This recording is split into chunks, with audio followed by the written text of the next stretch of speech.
একটি বিষয় নিয়ে আলোচনা না করলেই হয় না যে গভর্নমেন্ট রিসেন্টলি অ্যাপ্রুভ করেছে প্যান 2.0 প্রজেক্ট। আপনাদের জেনে থাকা দরকার এই বিষয়টা। আমরা সকলে জানি প্যানের full form permanent account number, যার দ্বারা আমরা ইনকাম ট্যাক্স পে করি।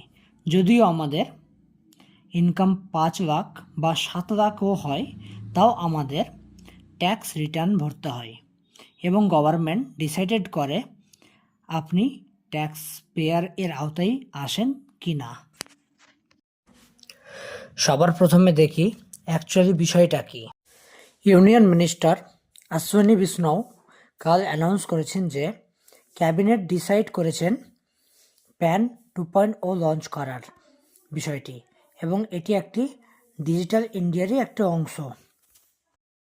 আপনি দেখতে পাচ্ছেন গভর্নমেন্ট অ্যাপ্রুভ প্যান 2.0 প্রজেক্ট।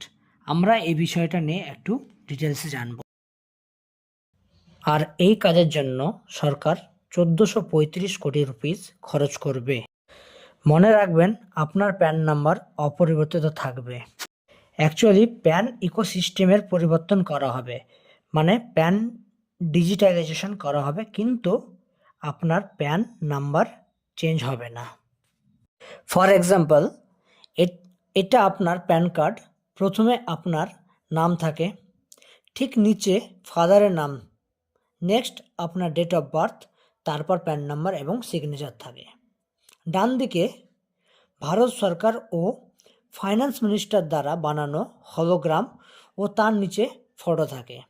কিন্তু নতুন প্যান কার্ডে একটি কিউআর কোডও অ্যাড করা হবে।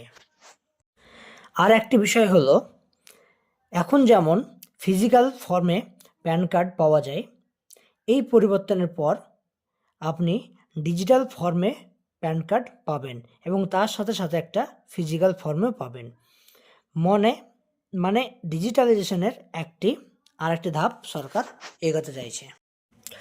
বলা হচ্ছে যে এটা গভর্নমেন্ট এর ডিজিটাল ইন্ডিয়া ভিশন এর একটি অংশ হিসাবে এর পরিবর্তনটি করা হচ্ছে।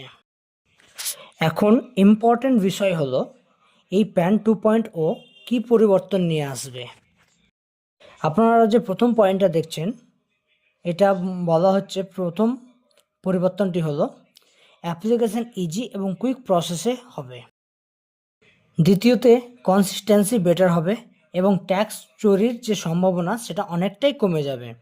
প্যান কার্ড হোল্ডার ফ্রিতেই কোনো চার্জ ছাড়া কোনো আপগ্রেডের দরকার পড়লে সেটা নিজেই করতে পারবে। তৃতীয় পয়েন্টটি হলো পেপার বা ফিজিক্যাল কার্ড এলিমিনেট করা হবে, মানে এখানটা সম্পূর্ণ ডিজিটালি প্রসেস নিয়ে আসার একটা প্রচেষ্টা চলছে। আর এই প্যান 2.0 এর জন্য আপনাকে কোনো নতুনভাবে অ্যাপ্লাই করতে হবে না। আপনি আগে থেকেই অ্যাপ্লাই করা বা আপনার পুরাতন প্যান কার্ড থাকলে এটা অটোমেটিক্যালি হয়ে যাবে। এটা মনে রাখার বিষয়।